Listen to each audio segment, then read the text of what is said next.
Join Town Pump's Pump It Up Rewards Plus program and never pay full price for fuel again. Save 5 cents on every gallon every day at any Town Pump across Montana. Plus, earn and redeem points on your favorite in-store items to get free stuff with our clubs. Stop in and pick up a rewards card. Download the Pump It Up Rewards Plus app today. Or visit townpump.com/rewards to register and start saving.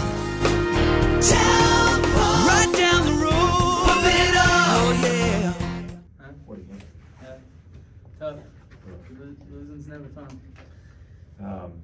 Well, there's so many places we could start. I'd love to start actually with the touchdown throw to Freddie on that 80-yard score. What did you see on that play? I mean, we've been repping that all week. Their DBs were giving up those dig routes, so you know, once window came open, I took it, and Freddie just made a play, took off from there. So it's pretty awesome to see him do that, and yeah. He's fast. Oh yeah, pretty explosive. It's impressive. Well, to keep going from there, you guys take the lead then on Nolan's catch, and then the defense gets an interception. What were the emotional swings like for you guys down there? You know, it was always positive. We were always upbeat and everything. We want to win each and every week. That's our goal, win. So we were never down the whole time, even when we were down. It was always positive vibes and just doing our job and on to the next. So.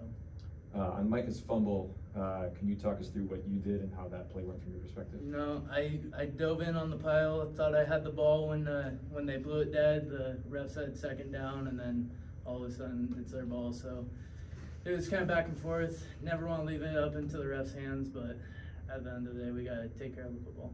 And then Nolan's catch that wasn't a catch on that fourth down, and you guys came out. Why did you guys come out on the field? We were told we were going to get the ball back as a completion, so we were just expecting to come out, and we wanted to go score. And yeah. Who told you that? I mean, we were just on the sideline, held up, and then we're going out. So I don't know if that came from the refs or who it came from, but we thought it was our ball, and we wanted to go score. So yeah. Nolan was, I mean, a force on the field. It looked like you were trusting him to kind of go over the middle and such. What's your relationship like with him been on the field now? Oh, great. I mean, I got good relationships with all the receivers. I mean, whether it's on the field, off the field, I feel like we all mesh pretty good. So maybe a better way to ask it is, it looked like you felt comfortable throwing to guys right over the middle of that defense. Was there something in the middle of the defense you thought you could take? You know, they were in cover two, so that middle of the field and the side, the hole shots are usually the spot to go on there. And he ended up getting over the top of that linebacker and just right under the safety. So I had to take my shot, give him a chance, and it didn't come out in our favor. But one or two more. You guys were really struggling there to move the ball beginning of the second half. They got the ball back up 10. Mm-hmm. Things obviously changed after that. You guys got going. What enabled you guys to get moving in the right direction? You know, that's football. I mean, there's going to be adversity in everything. We just had to come out and put a good drive together, and that's what we tried to keep doing. We got to be better. We got to execute better. I got to execute better. I think that's the biggest thing. I got to put our team in a good spot to go score and not rely on the defense so much. Defense played outstanding. You know, they kept us in the game. That Montana State defense is really good. You kept throwing it over the top and getting it to the receivers that you could. I mean, what kind of success were you finding down the field? You know, they were zoning out quite a bit, so I feel like they had pockets that could be exposed. They were pretty good in our mesh game. But yeah, just finding the pockets, finding the holes that I could. And receivers making plays, O-line giving me time, so. Okay, thanks. Thank you guys. In just a few minutes, small business owners can now sign up for Blackfoot Communication Services. Whether it's dependable voice options or internet services, sign up simply by visiting blackfootsmallbusiness.com. Click on the services you wish, select an installation time and date, and you're done. Small business services at the touch of your fingers. Connect to more with Blackfoot Communications and blackfootsmallbusiness.com.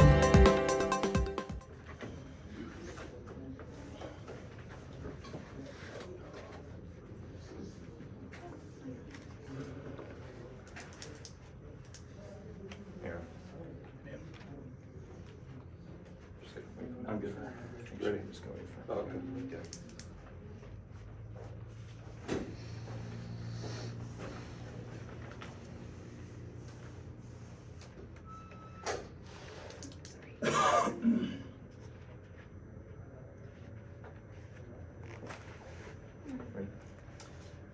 Coach, just the swings and momentum there at the end of the game. What did you make of your team's play, especially in the fourth quarter there? Pretty much like you. Little ebbs and flows. It's going to happen against good teams, and there's two good teams out there today.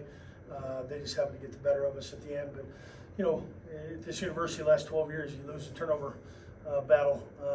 Usually, you're not on the right side of things, and made enough plays at times, and then kind of got behind the sticks a little bit.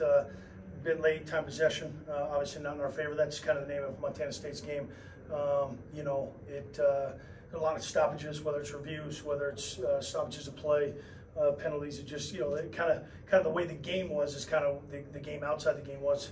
A few ebbs and flows, and stoppages and starts, and we played absolutely together, absolutely with our entire heart. And I thought we played complementary football at times. We just couldn't get over the hump. Block punt, missed field goal. Drive down the red zone, get a pick in the red zone by Jaron Banks. There was a lot of good that happened after not so good right before it, and so there was a ton of resiliency by individuals and sides of the ball. Mainly the defense when they got backed up a few times, and we just couldn't overcome. There's only so many times you can overcome some of those deficiencies. And late in the ball game, 4 minutes left. With possession after Jaron Banks score, we're jacked up. Nobody's fault. We just happen to lose possession of the ball, and that's tough when they turn into a touchdown. A minute and 15 seconds later. But no one feels good about this. Individuals. We're not going to talk about Nolan or Micah or penalties that had no one did those things on purpose. They didn't intentionally do those things. They're playing their hearts out. It just happened to be in a situation where all eyes or most eyes were on them at that time. So wouldn't trade this team for anybody. It's a tough one. They played really, really well after playing not so well in Eugene, and I have a ton of respect, a ton of love, and a ton of backing for this team, regardless of what side of the scoreboard we're on today. After Tommy Malott went down, how did that change the way that their offense was running?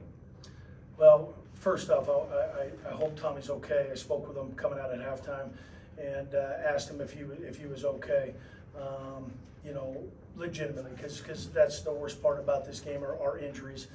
They threw the targeting, reviewed the targeting call, picked up the targeting flag, and it's unfortunate whether I don't know how the situation happened, but never when someone gets a face mask removed on the field, yours or their player, it's very unfortunate. And you always cross your fingers, making sure that they can't get up, with themselves. So being out of pads, that was tough to watch him because he's a hell of a ball player. Obviously, they're a two-quarterback system, and without him, obviously they went to Chambers, leaned on Chambers, and I think he did as good or better than maybe himself or his team thought. 28 for 160, 2 touchdowns on the ground, commanded the offense, a ton of third down carries in third, medium, and long situations where just his size, his speed, his agility, his physicality just kind of outmatched us at times on the edges and moved the sticks. And he's a good ball player, and take nothing away from Tommy, but Sean did a really good job, did a phenomenal job closing that game out. You guys got down 10, 31-21. They had the ball. Vibe in there was not great. You guys fought through it. What kind of enabled you guys to keep your foot on the gas and keep plugging away and get right back in it? Well, I think we got some stops on defense at times, and then that big play to Freddie kind of re-energized our team. It's a one-play drive, and kind of put us back, not in the driver's seat, but certainly in the passenger seat. And from there, we kind of clawed back and got in front and on top. And then obviously that pick by Jaron in the red zone was huge. That's the way this game is. A game can be momentum swings on any play, any series, any quarter, any half. And again, with two good teams, Brett, it's bound to happen probably late in the third or in the fourth quarter when some of those things are kind of magnified a little bit. And we just couldn't find that extra one, and it's unfortunate that a couple of situations didn't go our way, but we got to make the most of it. We got to get back off the deck, and we got to regroup and get back at it. Because if we can build on today's performance, I think we've got certainly an optimistic outlook. But it certainly hurts. Any loss hurts, no matter where it's at, especially at home when you didn't play as well in pockets. But again, that's going to happen against the number 4 team in the nation, no matter where you play. And give credit to Montana State. They found and made enough plays when it was necessary. 3rd down, 6 of 16 when they needed to. We found a couple plays, but they just made more plays in the end. How nice was it to see, coming off a game, obviously against a team like Oregon, where they scored a lot of touchdowns, your defense basically kept you guys in that game when you got down 10. How nice was it to see that they were making plays to keep you in it? It was. I mean, we believe in all 3 phases. All 3 phases aren't going to be perfect. We chase it, but no, we're not going to get it. And how close we can get to perfection is what we're really after.